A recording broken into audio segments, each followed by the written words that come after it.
ठीक। अजय जी।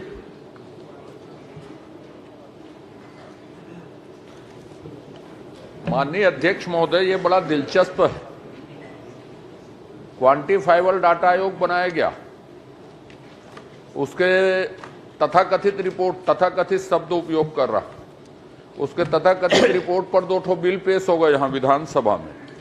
बिल पारित नहीं हुआ है और विधानसभा के रिकॉर्ड में पहली बार अशासकीय संकल्प आ गया, पारित हो बना नहीं है बिल, और कि इसको 9वीं अनुसूची में जोड़ा जाए। अब ये बच्चा पैदा करें और मोदी जी उनका पालन पोषण करें, ये उनकी मतलब थी, ऐसा लगता है। मेरा कोई ज्यादा प्रश्न नहीं है इसमें, एक ही लाइन का प्रश्न है। क्वांटिफाइबल डाटा आयोग के रिपोर्ट को या अनुशंसा या निष्कर्ष, जो शब्द आपको अच्छा लगे, उसको सार्वजनिक करेंगे क्या?